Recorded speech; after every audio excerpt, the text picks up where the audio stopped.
Oke,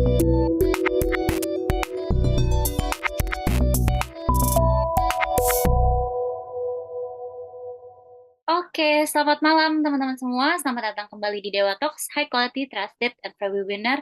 Ini Indonesia with Pesanat Expert yang dipersembahkan oleh Dewa Web, partner kamu untuk sukses online. Oke teman-teman, jadi webinar pada malam hari ini kita mengangkat judul penerapan struktur data, robot TXT, dan sitemap pada RankMath. Nanti akan disampaikan atau dipaparkan oleh Mas Sinar Hadiwijaya selaku CEO dari PT Dapanel Digital Kreatif. Nah, mungkin tanpa berlama-lama lagi, aku juga ingin menyambut Mas Hadi untuk bisa menyapa sahabat Dewa Talks pada malam hari ini. Perkenalkan nama saya adalah Sinar Hadi Wijaya. Saat ini saya sebagai CEO sekaligus founder dari Dapanel.id. 2 minggu yang lalu namanya adalah Dapanel Media Indonesia, kemudian karena keputusan manajemen akhirnya kita menjadi Dapanel Digital Kreatif. Nah, Dapanel Digital Kreatif sendiri saat ini lebih fokusnya kepada digital empowerment. Kemudian kita saat ini mungkin yang teman-teman baru mengenal Dapanel Digital Kreatif membawai beberapa divisi mulai dari wpclub.id, tanyawp.com, kemudian optimasiwebsite.id, optimasi SEO.id, jasapenulis.id, dan beberapa platform digital lainnya. Jadi Dapanel Digital Kreatif sekarang adalah one way solution dengan beberapa lini bisnis yang semuanya berhubungan dengan konten, semuanya berhubungan dengan website, semuanya berhubungan dengan digital marketing. Pada malam hari ini kita akan melakukan 3 buah settingan yang seringkali mungkin teman-teman kalau pasang plugin SEO yang dipikirin hanya hijau-hijaunya aja, hanya konten postnya aja, hanya bagaimana artikel itu bisa hijau.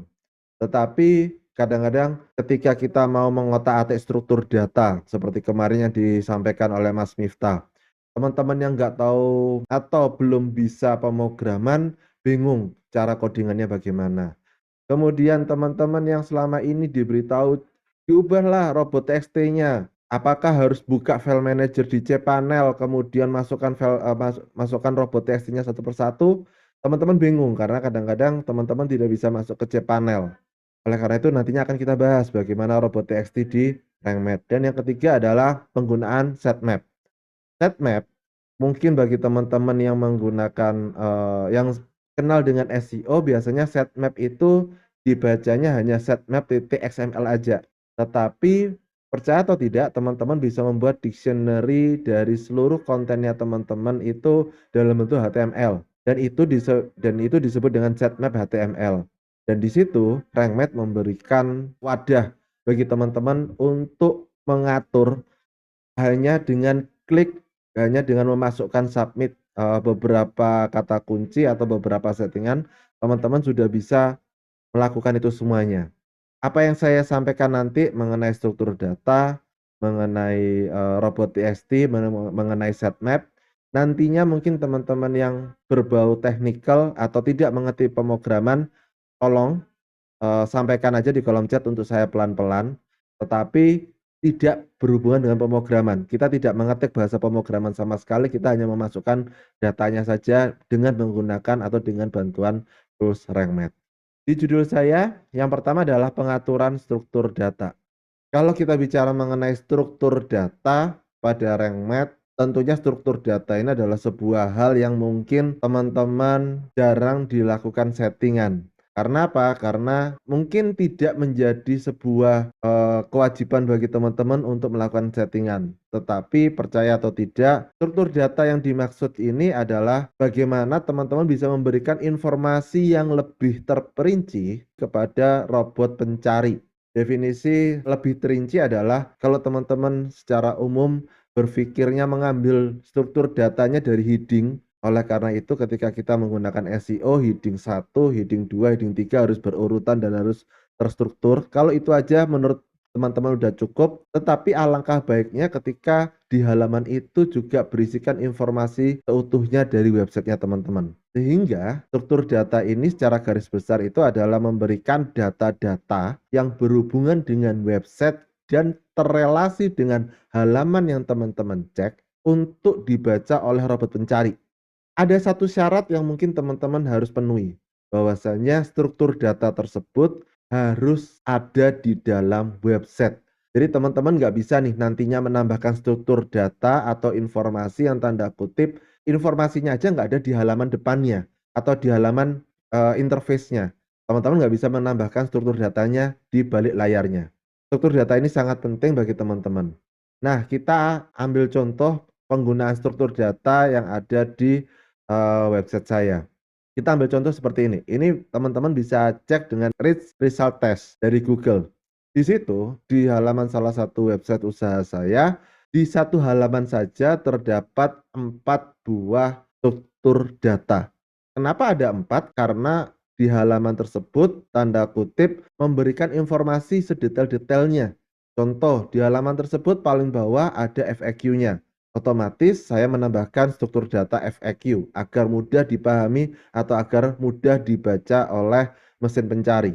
Mas Hadi, FAQ kenapa kok harus ditambahkan struktur data? Apakah nantinya FAQ ini pengaruh? Jawabannya, selama struktur data itu ada codingannya, ada JSON dan atributnya, tidak menjadi masalah apabila kita tambahkan informasi itu sebagai pelengkap. Karena kalau teman-teman pakai FAQ aja, kemudian menggunakan hidden dan teks, maka Google tidak bisa membedakan mana ini informasi, mana ini jawaban dari FAQ tersebut. Oleh karena itu dibutuhkan skema FAQ. Kemudian yang kedua, karena bisnis ini ada toko fisiknya, ada pengirimannya, maka agar mudah halaman ini terhubung dengan Google Business Profile, maka saya menambahkan struktur data bisnis lokal sehingga akan jauh lebih optimal data tersebut dan bisa terkoneksi dengan Google Business Profile. Kemudian yang ketiga, bahwasanya usaha ini itu adalah usaha dalam salah satu divisi dalam bentuk organisasi perusahaan saya. Sehingga saya harus memberikan legalitas informasi kepada mesin pencari bahwasanya usaha ini terhubung dengan organisasi atau perusahaan apa. Dan yang terakhir, agar mudah ada penelusuran informasi di dalam satu website, maka saya tambahkan setlink search atau kotak penelusuran setlink dan FAQ-nya. Mungkin bagi teman-teman, Mas Hadi, itu kan otomatis susah. Apakah itu menjadi kewajiban bagi teman-teman developer? Apakah itu menjadi tambahan pekerjaan untuk teman-teman konten kreator? Dengan menggunakan RankMath, teman-teman bisa melakukannya dengan mudah apapun bahasa pemrograman yang dipergunakan. Kalau menggunakan CMS WordPress, apapun page builder yang dipergunakan. Caranya bagaimana? Teman-teman yang menggunakan RankMath Pro atau free semuanya bisa dilakukan.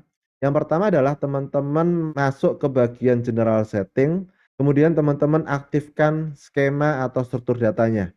Pastikan nih kalau teman-teman tidak menggunakan plugin pihak ketiga seperti plugin skema.org, ini biasanya sudah bawaan ketika teman-teman menggunakan tema Astra, itu sudah ada plugin bawaan Astra namanya plugin skema. Pastikan tidak bertabrakan, pergunakan salah satunya aja, mau menggunakan plugin tersebut atau menggunakan skema dari RankMath. Nah, ini yang menjadi unique case bagi RankMath. Teman-teman bisa melakukan pengaturan skemanya secara umum bagaimana. Contoh, Mas Hadi, kalau misalnya website saya adalah website review, otomatis apakah saya harus mengatur semua menjadi review atau artikel? Teman-teman bisa atur di bagian rank math, kemudian titles and meta, di situ ada skema type. Untuk post dan page, teman-teman bisa sendirikan. Contohnya bagaimana? Dapanel Media Indonesia atau Dapanel Digital Kreatif itu untuk postingannya semuanya dalam bentuk artikel. Tetapi ketika saya setting untuk page-nya dalam bentuk skemanya adalah service karena skemanya adalah layanan jasa. Kalau teman-teman misalnya di websitenya teman-teman itu tanda kutip, Mas, website saya semuanya adalah website event. Otomatis semua postingan saya adalah postingan event. Maka teman-teman bisa setting default untuk skema type postnya itu adalah skema type event atau review event. Sedangkan skema untuk page-nya mungkin karena teman-teman adalah jasa IO, teman-teman page-nya bisa disetting sebagai service. Hal ini akan mempermudahkan teman-teman kalau teman-teman lupa atau sering buat postingan tapi lupa untuk mengatur skema. Sehingga pada awal pertama kali menyeting rank math, pastikan teman-teman setting skemanya masing-masing.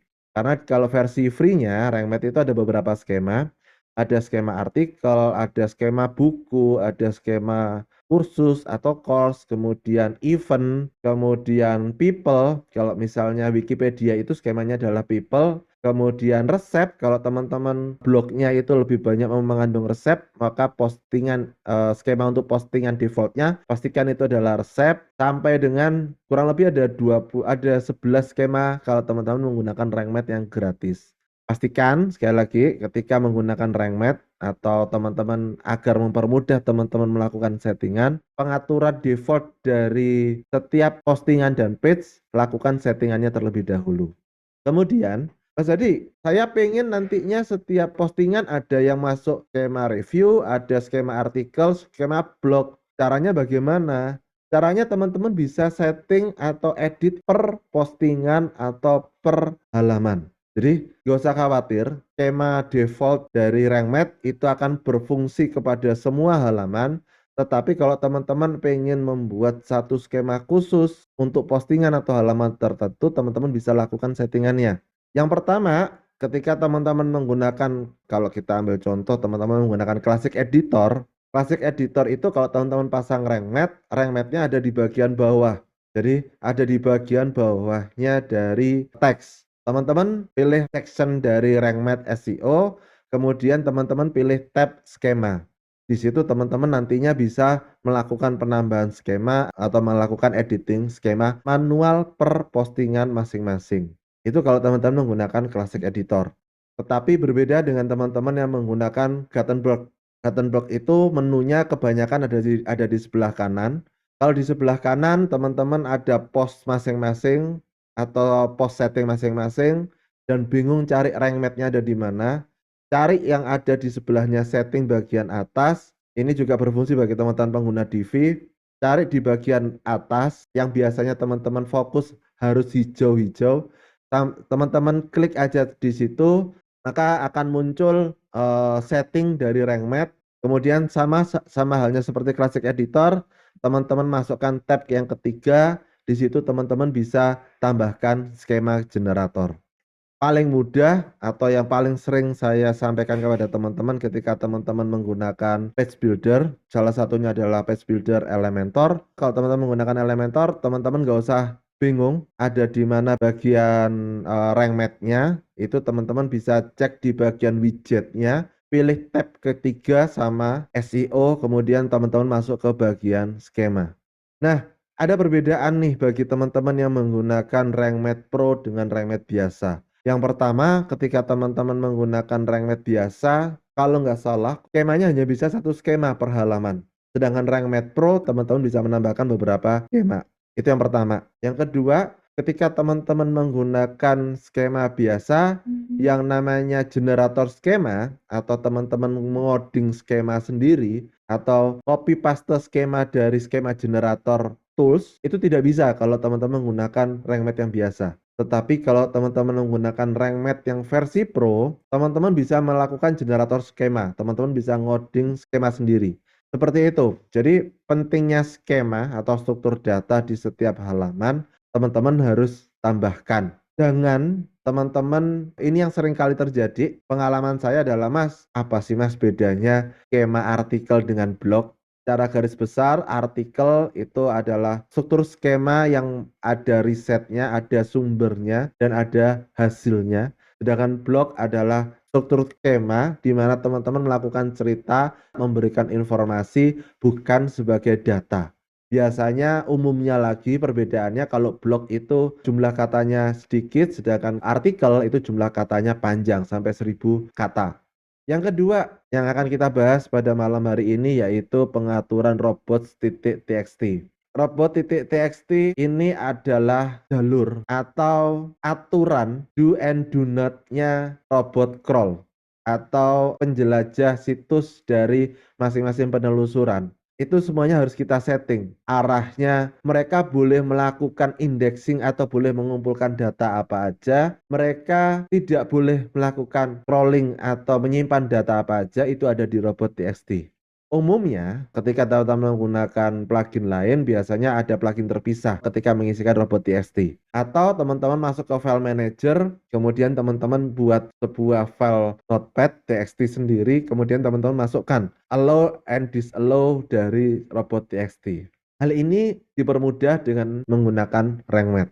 Ketika teman-teman menggunakan rank math, pastikan masuk ke general setting, di situ ada edit robot.txt. Teman-teman tinggal memasukkan aja aturan allow and disallow dari masing-masing robot crawl. Selain di general setting ini ada robot.txt, yang paling sering dan paling harus teman-teman cek lagi adalah HTT access. Karena kadang-kadang kalau teman-teman buka di file manager, HTT access-nya nggak kelihatan. Padahal HTT access ini adalah sebuah akses yang seringkali bikin. Jadi di optimasi website.id, salah satu divisi saya itu, kenapa websitenya lemot? Karena HTT aksesnya codingannya terlalu panjang, keseringan gonta-ganti atau menambahkan kode.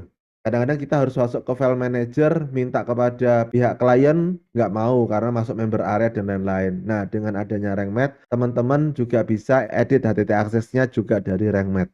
Kembali lagi ke robot.txt, teman-teman bisa melakukan atau menginput robot.txt langsung dari general setting. Apa aja Mas Hadi yang perlu disetting? Nah, ketika teman-teman perlu nyeting, sebenarnya adalah yang pertama, user agent-nya. User agent itu diisi oleh tanda kutip robot crawl, siapa aja sih yang boleh indeks kita. Kalau tanda kutip bintang artinya semuanya boleh. Kemudian yang kedua, jangan sampai mereka nyimpen WP admin kita.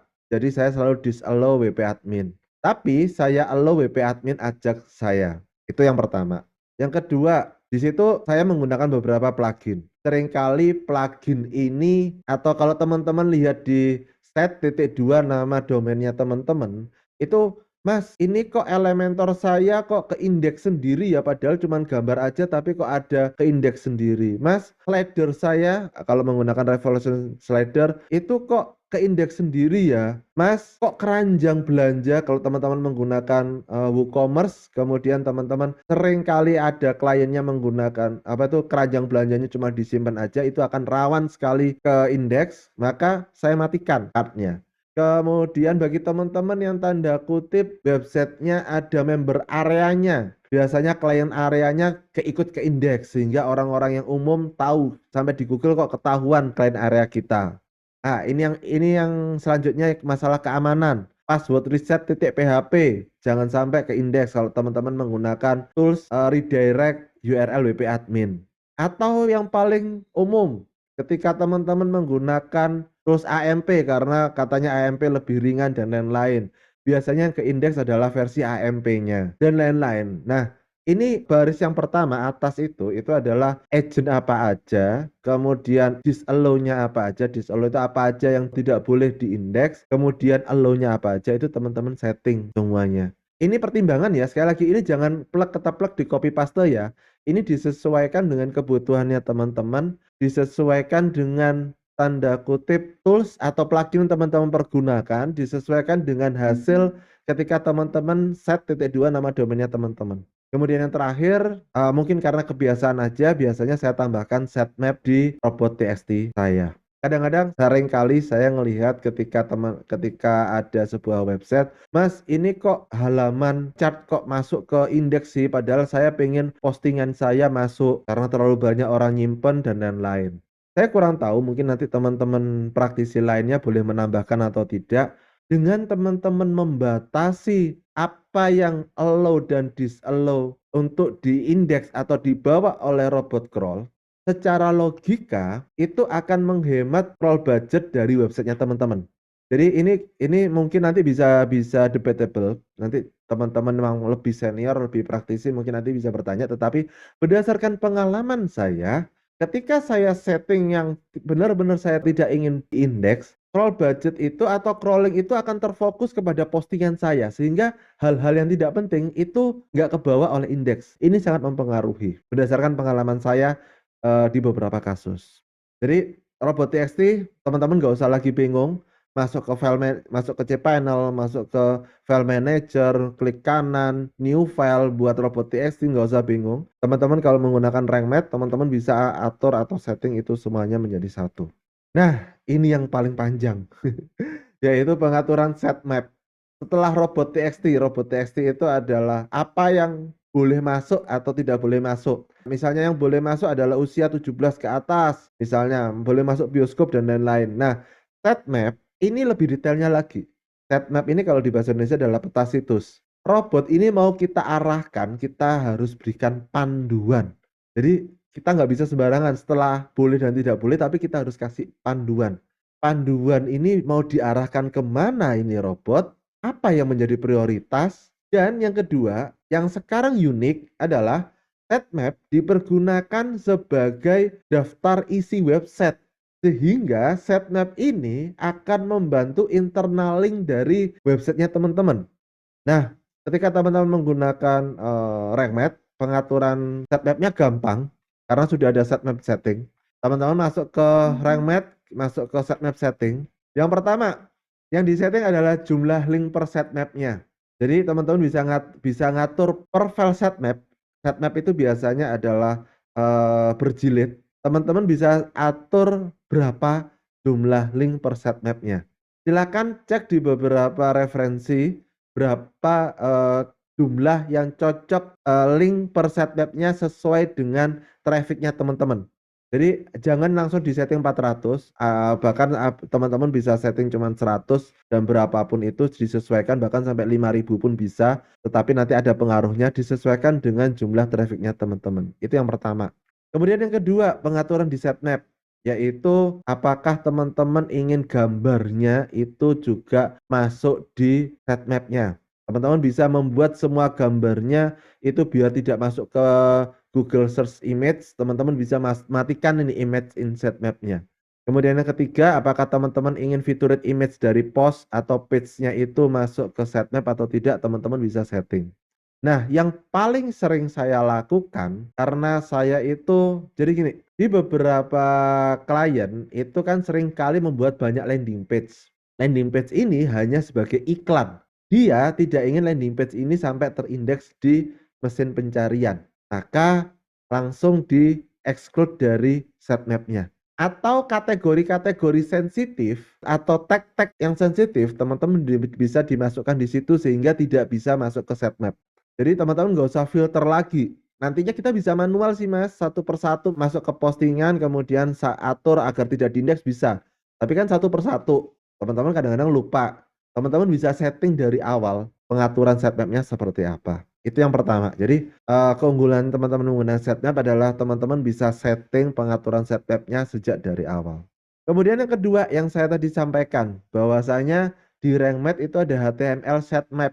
Teman-teman bisa membuat satu halaman isinya adalah daftar isi dari seluruh postingannya teman-teman. Baik itu dalam bentuk shortcut sehingga mudah didesain ulang. Teman-teman bisa menggunakan multi-tab atau pagination, atau teman-teman menggunakan page sehingga satu halaman isinya kalau ada 500 artikel, ya 500 artikel ada di satu halaman itu.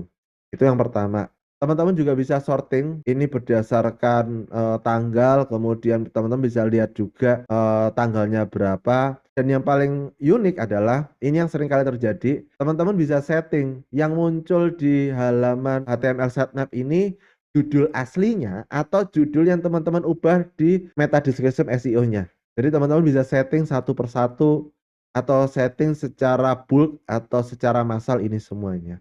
Kemudian yang ketiga, yang paling sering di dalam sitemap itu adalah teman-teman bisa dicek apakah author atau penulisnya teman-teman ini ingin masuk ke sitemap atau tidak. Tetapi karena kita ingin memaksimalkan IIET, maka kalau bisa autornya ini, author otomatis harus masuk mas. Oke, author masuk. Tetapi kan tidak semua user di dalam website kita kan harus ke indeks. Di sitemap, teman-teman bisa exclude user apa aja sih yang benar, yang hanya boleh diindeks dan tidak boleh diindeks. Contohnya di WP Club, sekarang totalnya terakhir ada 8.000 member. Kan saya nggak pengen member 8.000 member itu semuanya keindeks satu persatu. Seperti itu. Yang keindeks ya cuman admin, tukang posting, sama mungkin gurunya aja atau pengajarnya aja. Yang lainnya nggak usah ke indeks, itu teman-teman bisa setting dari sini. Nah, saya rasa itu aja. Ya itu aja udah banyak, tapi nantinya teman-teman bisa explore, jadi kita bisa explore lebih banyak lagi. Terima kasih Kak Jovanka. Oke, paling itu aja teman-teman yang bisa aku sampaikan untuk webinar pada malam hari ini. Semoga webinar-webinar dari Dewa Talks bisa bermanfaat untuk teman-teman. Semoga selalu setia ya sama Dewa Talks dan Dewa Web. Mungkin itu aja teman-teman karena udah malam juga. So, selamat istirahat ya semua. Selamat malam. Hai sahabat Dewa Web, video ini merupakan tayangan ulang webinar Dewa Talks yang telah diadakan beberapa waktu lalu. Kalau kamu tertarik dengan tayangan ulang webinar ini, yuk jangan sampai ketinggalan untuk ikutan webinar selanjutnya. Nantinya, selain bisa bertanya secara langsung kepada para pembicara, kamu juga bisa mendapatkan e-certificate dan juga door prize dari Dewa Talks. Mau ikutan? Caranya gampang banget, kamu bisa langsung aja daftarkan diri kamu di dewatalks.com. Setelah itu kamu akan terdaftar sebagai peserta webinar Dewa Talks. Eits, tenang aja, webinar ini gratis dan gak dipungut biaya sama sekali. Tunggu apa lagi? Yuk jangan sampai ketinggalan dan aku tunggu kamu di webinar Dewa Talks selanjutnya. Cari hosting yang aman